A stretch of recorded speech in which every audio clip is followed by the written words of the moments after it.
સાબરકાંઠા જિલ્લાના તલોદ તાલુકાના જગાપુર બોરિયા છાપરા ગ્રામ પંચાયતમાં સીસી રોડનું કાર્ય આગળ ધમધમી રહ્યું છે।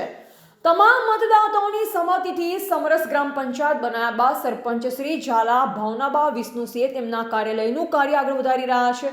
ત્યારે બોરિયા છાપરા ગામે સીસી રોડનું કામ ચાલુ કરવામાં આવ્યું ત્યારે બોરિયા છાપરા ગામના ચોકમાં સીસી રોડનું કામ ચાલુ હતું ત્યારે સરપંચશ્રીના પ્રતિનિધિ તરીકે વિષ્ણુસિંહ દેવુસિંહ તેઓ હાજર રહી સીસી રોડનું નિરીક્ષણ કરી રહ્યા હતા। ત્યારે જગાપુર બોરિયા છાપરા ગ્રામ પંચાયતના તમામ મતદાતાઓએ સરપંચ શ્રી ભાવનાબા વિષ્ણુસિંહ ઝાલા તેમજ સરપંચ શ્રીના પતિ શ્રી વિષ્ણુસિંહ દેવુસિંહ ઝાલાનો ખૂબ ખૂબ આભાર માન્યો અને આવી જ રીતે પંચાયતની તમામ ગ્રાન્ટ સામૂહિક કાર્યક્રમમાં વપરાય જેથી પંચાયતના તમામ મતદાતાઓને લાભ મળી રહે તેવી આશા સાથે સરપંચ શ્રીના પ્રતિનિધિ શ્રી વિષ્ણુસિંહ દેવુસિંહ ઝાલાનો તમામ જગાપુર બોરિયા છાપરા ગ્રામ પંચાયતના મતદાતાઓએ ખૂબ ખૂબ આભાર વ્યક્ત કર્યો।